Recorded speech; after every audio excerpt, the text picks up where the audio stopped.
Pai amado, no nome do Senhor Jesus Cristo, nós te louvamos e te agradecemos, Pai, por estas vidas que o Senhor trouxe a este lugar nessa noite, Pai. Obrigado pelos dízimos, pelas ofertas entregues na tua casa, Pai. Acreditamos no poder da tua palavra e a presença do teu Espírito, em que o Senhor recompensará a cada um daqueles que contribuem com alegria, Pai. Toma em tuas mãos cada vida, cada lar, cada família aqui representada nesta noite, Pai.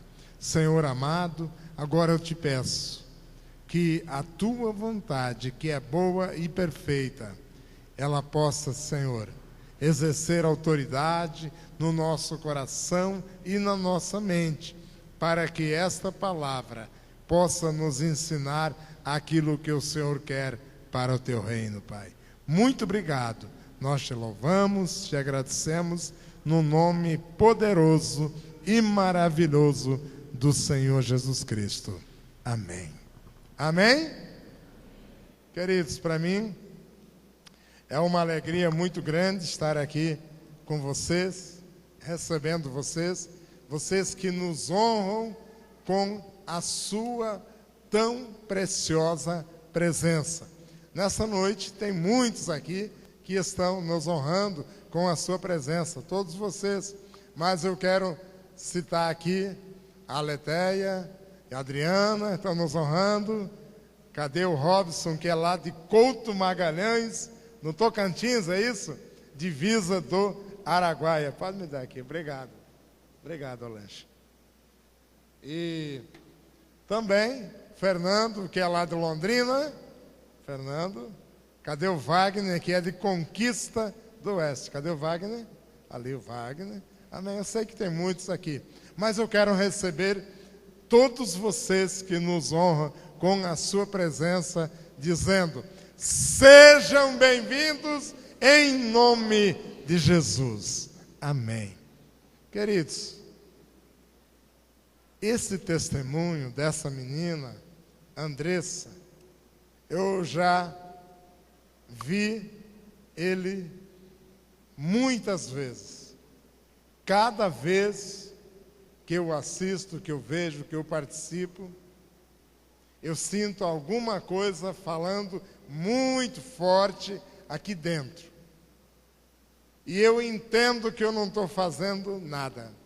Quando vejo o testemunho de vida do quanto esta menina fez em tão pouco tempo de vida que ela teve.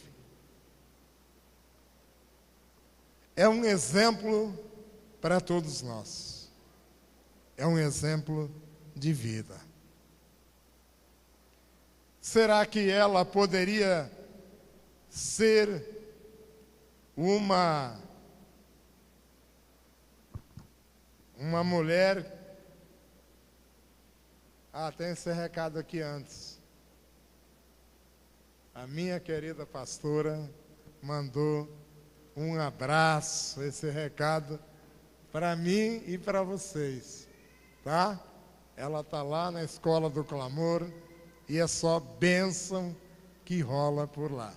Mas, queridos, a Bíblia fala que a seara é grande, mas os trabalhadores são poucos. Rogai, pois, ao Senhor da seara que mande trabalhadores para a sua seara. Vocês concordam que a Andressa pode ser qualificada como uma trabalhadora da seara do Senhor? Amém? Amém. Eu também concordo com vocês. E a contrapartida, o outro lado, existe também. Tem muitas pessoas que poderiam render grandes resultados, mas que se acomodam. A Bíblia tem um recado para essas pessoas.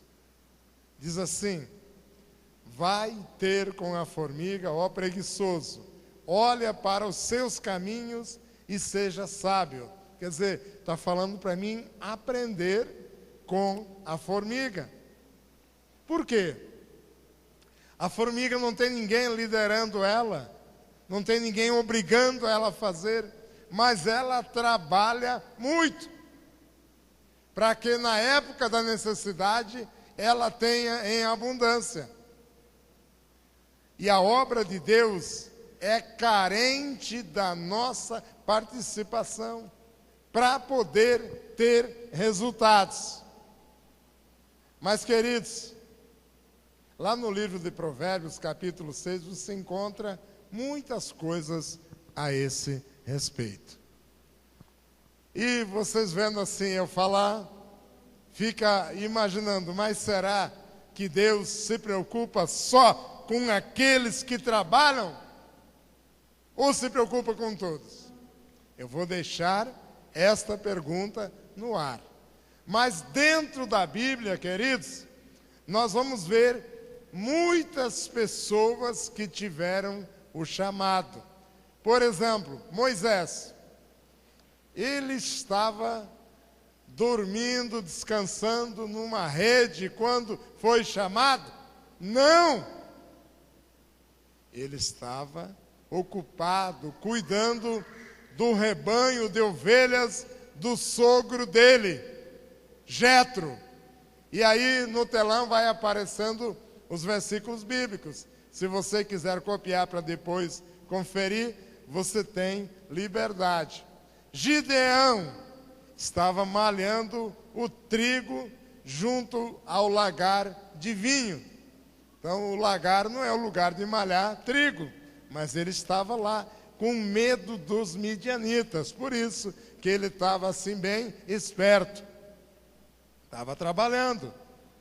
Outro que também estava trabalhando, Eliseu, ele estava lavrando a terra com juntas de bois. Era um homem que estava ocupado. Saul, ele estava procurando as jumentas do pai dele, os jumentos que tinham desaparecido. Ele estava trabalhando, era um homem trabalhador também. Outro homem da Bíblia, Davi, ele pastoreava o rebanho de ovelhas de Jessé, pai dele. E Neemias era um homem que cuidava da copa do rei Artaxerxes. Ele servia ao rei. Ele não era uma pessoa desocupada. Tiago e João, eles consertavam as redes de pesca quando receberam o chamado de Deus. E Pedro e André lançavam as redes para pescar. E finalmente, das pessoas que eu quero citar aqui, Mateus, ele estava na coletoria de impostos quando ele recebeu o chamado. Aí você pode dizer assim, mas pastor, só os que trabalham que são chamados? Por que é que Deus prefere as pessoas ocupadas? Bem, tem um ditado que diz que é bom sempre procurar as pessoas ocupadas, porque elas sempre arrumam mais tempo para fazer alguma coisa. Mas dentro da lógica humana, não seria mais fácil chamar e escolher os desocupados? Porque não estão fazendo nada mesmo, vamos chamar eles. Queridos, aqueles que não fazem nada, é muito difícil que se envolvam com a obra de Deus. Também tem essa fábula aí de La Fontaine, da cigarra e a formiga. Quem que já a conhece? Quem? Todo mundo conhece, né? A formiguinha sempre trabalhando, carregando, colhendo frutos e levando para dentro lá da sua casa. Enquanto que a cigarra só na boa, cantando o tempo todo. Não dá para dizer que a cigarra seja uma pessoa preguiçosa. Não dá. Mas nós sabemos o que acontece na época do inverno, da chuva. A cigarra vai lá, na casa da formiga. E a formiga, então, como uma boa cristã, abriu a porta. Entre, minha querida cigarra, vem para cá. Eu sei que você não colheu nada, mas Jesus me ensinou a repartir com você. Entre para cá. Vamos louvar, adorar a Deus. Você canta e toca e eu sirvo alimento para você. Bem, a fábula não diz assim, mas nós como cristãos vamos entender assim. Não é melhor? Amém? Muito melhor, querido. Então, a cigarra não é preguiçosa, mas ela tem um foco errado, um desvio de conduta, tá? Ela não está dentro da realidade. Por isso, amados, nós também como cristãos, muitas vezes temos o nosso foco dirigido para outras áreas diferentes do que a obra de Deus. E a obra de Deus precisa de nós. Eu não fui dispensado de trabalhar na obra de Deus. Nenhum de vocês foi. Mas que lição eu posso tirar dessa história da cigarra e da formiga? Eu posso entender que nós temos que aproveitar o melhor momento das nossas vidas com as ferramentas que nós temos para produzir aquilo que nos dará resultados. Então, é muito importante que a gente tenha entendimento. Se eu estou num local em que eu posso produzir, por que eu não vou produzir? Bem, pode ser por dois motivos. Um deles, rebeldia, não é o nosso caso. Preguiça, não é o nosso caso. Então, vamos fazer a vontade de Deus. Vamos realizar aquilo que Deus nos ensina enquanto é tempo, como disse aqui a Andressa. Quando a pessoa trabalha bem, no tempo certo, ela tem condições de obter resultados. Nós temos que aproveitar o tempo de Deus aqui na nossa cidade. Deus tem nos dado esta ferramenta maravilhosa que é a igreja em pequenos grupos. E eu louvo a Deus por todos vocês, mas tenho que reconhecer o trabalho incansável, como se fosse o trabalho das formigas, dos líderes de células que nós temos aqui na igreja. Levante a mão, por gentileza, aqueles que são líderes de célula, faça assim. Olha aí, não são muitos, são poucos, mas são pessoas que Deus tem tido como preciosas, por causa dos resultados que estão acontecendo. São pessoas que estão comprometidas. E esse outro cidadão aqui, você conhece? Eu conheci esse cidadão no tempo que eu morava lá em Guajará-Mirim. Lá tem muitos desse cidadão. Muitos. Por que ele tem esse nome? Porque ele é muito lento. Ele se movimenta com grande dificuldade. E ele dorme de 14 a 16 horas por dia. 14 a 16 horas por dia. A reprodução dele, a gestação, dura 12 meses. Tá? E em cada gestação, um só filho. E a população não cresce por quê? Porque os predadores pegam mesmo o bicho que não tem movimento. Olha o que eu disse. Os predadores pegam esse animal que não tem movimento. Agora, o nosso adversário anda ao derredor de nós, rugindo como um leão, buscando a quem possa tragar. Se eu não tenho movimento na liderança onde eu estou, se a minha célula está estagnada, eu sou presa fácil para o inimigo. E vou acabar recebendo esse nome aí.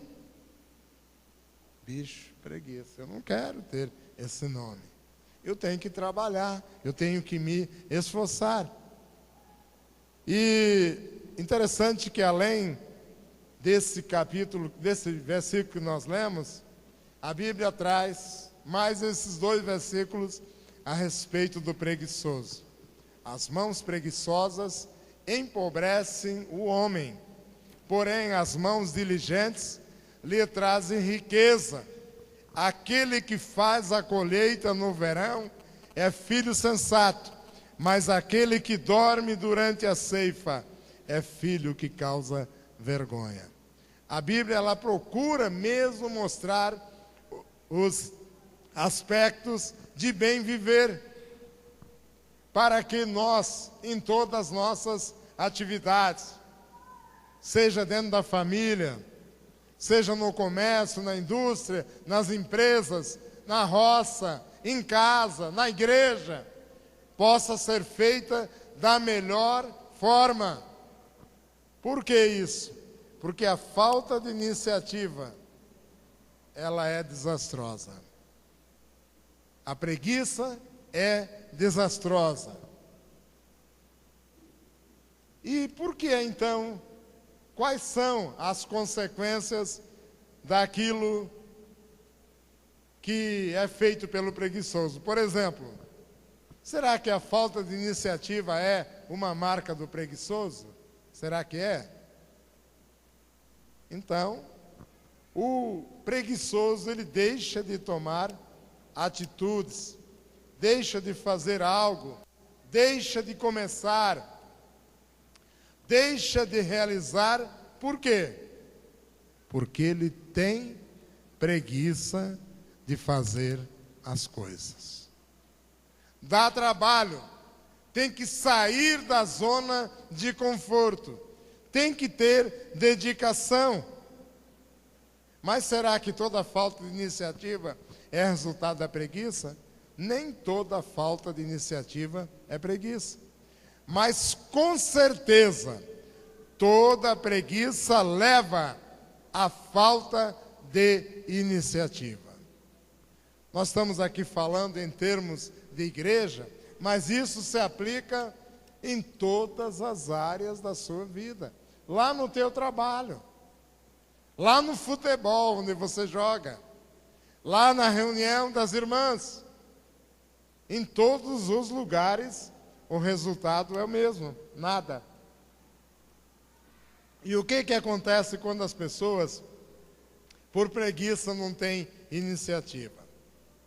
A primeira coisa que acontece, perde grandes oportunidades na vida. Perde grandes oportunidades de estudar.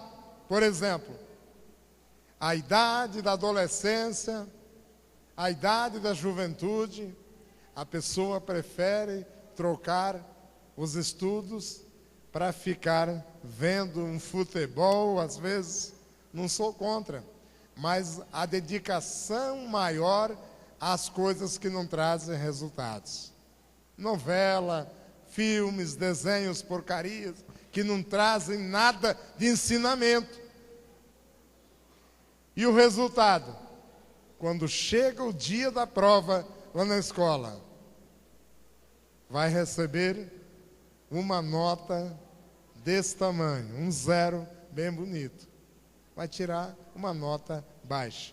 Por isso, a preguiça tem que ser deixada de lado em todas as áreas. Quando a pessoa perde uma oportunidade, é difícil que surja outra.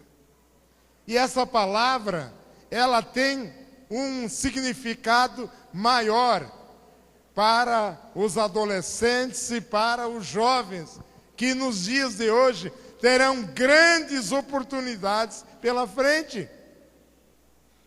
No meu tempo, não tinha tantas oportunidades. Mas também tinha que haver um esforço de aprendizado para obter resultados. Quais são as consequências quando a pessoa não aproveita a oportunidade?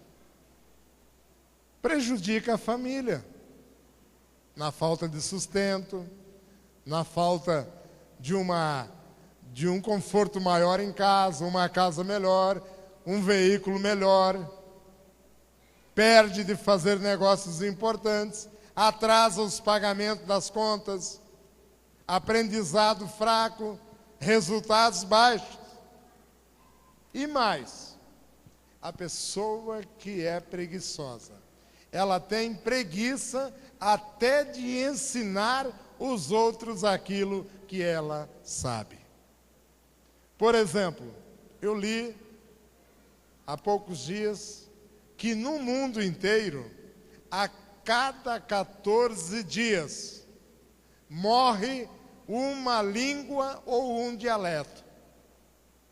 Agora, no dia 18 de janeiro, o G1 publicou a morte de uma índia da África, que com ela morreu uma língua. Embora ela tenha 3 descendentes, apenas 3, ela não passou para a sua descendência a língua que a tribo dela falava. Com a morte dela morreu também a língua que é a cultura do seu povo. Aqui também, queridos, se você não passa para os seus filhos as questões de honestidade, sinceridade, verdade, conhecimento bíblico, comportamento cristão, a tua descendência não vai ser aquilo que você sonha. Então, nós temos que ter esse trabalho. E nós não podemos ficar arrumando desculpas, porque desculpas não enchem barriga de ninguém. Mas o preguiçoso, ele tem desculpas. Eu sei que se eu perguntar, cada um vai falar uma diferente. Mas uma delas, pastor, não deu tempo. Pastor, o carro furou o pneu. Acabou a gasolina. Muita chuva. 3 dias que não para de chover aqui em Vilhena. Não deu. Olha, eu até coloquei o despertador do telefone, mas ele não despertou, pastor. Olha, eu estava pronto para vir. Mas aí chegou a visita de uns parentes lá do Mato Grosso. Aquele vizinho que tinha me prometido que vinha visitar a minha célula, veio bem hoje no dia do culto, pastor. Eu tive que ficar com ele. Desculpas que as pessoas arrumam para não fazer aquilo que precisa. Mas como é que nós podemos vencer a síndrome da preguiça? Será que tem jeito? Tem jeito sim ou não? Sim, tem jeito sim. Quer ver? Vamos apelar para a física. Eu não sou bom nesse negócio de física, mas eu sei que vocês aí são muito bons. Tem um cidadão aí chamado Isaac Newton, que foi o fera mesmo da física e da matemática, um personagem ultra cabeça. Olha o que ele diz aí? Preste bem atenção. Um objeto que está em repouso ficará em repouso, a não ser que uma força resultante haja sobre ele. O preguiçoso, ele fica em estado de repouso, até que uma força resultante haja sobre ele. Queridos, eu quero dizer uma coisa. Você é uma força resultante para agir no acomodado, para levá-lo a entender que é necessário mudanças. Enquanto nós, como igreja, também ficarmos acomodados em repouso, nada muda na nossa sociedade, nada muda no nosso bairro, nada muda na nossa casa. E essa outra parte, essa outra lei de Newton, um objeto que está em movimento não mudará a sua velocidade, a não ser que uma força resultante haja sobre ela. Você quer saber quem é a força resultante que quer impedir o seu movimento na igreja? É a força do Satanás, a força do capeta, é a força resultante que quer parar a vida dos crentes, que quer acabar com a tua vida, acabar com a tua família, acabar com a tua célula, com a tua igreja. Quer fazer você perder o emprego. Esta é a força resultante do mal. Então, queridos, eu quero aplicar isso aqui dentro da nossa igreja, no nosso trabalho. Por mais acomodado que eu esteja, eu tenho que entender que não é assim que Deus me quer. Ele quer agindo, produzindo resultados. Porque Ele disse: não pensem que foi vocês quem me escolheram, mas eu escolhi a vós. E eu preparei e vos enviei para que vocês produzam frutos. E frutos que permaneçam. Frutos que permaneçam. Frutos que permaneçam. Por isso é necessário de pessoas como vocês, que estão prontos para assumir posições de liderança, para ajudar outras pessoas a serem consolidadas, a serem discipuladas, a ter crescimento, para que se tornem novas sementes, novas árvores e produzam novos frutos. É o trabalho da igreja. Logo, alguma coisa precisa ser feita. Não adianta eu entender isso aqui, mas não fazer nada. Fazer o que então, pastor? Bem, primeira coisa, devemos seguir bons exemplos. Se nessa noite nós só tivéssemos visto aqui o testemunho da Andressa e ido embora para casa, já seria um resultado muito bom. Porque eu tenho certeza que esse testemunho falou alto no coração de vocês também. Uma adolescente que poderia estar pensando em brincar, e ela até brinca, como ela mesma disse, mas ela tinha um compromisso maior com a obra de Deus. E a Bíblia também manda ter com a formiga. A Bíblia tem muitas citações de passagens em que nós temos que aprender que Deus prefere cada um de nós envolvidos e trabalhando. Outros exemplos bíblicos que tem, muitos. E o testemunho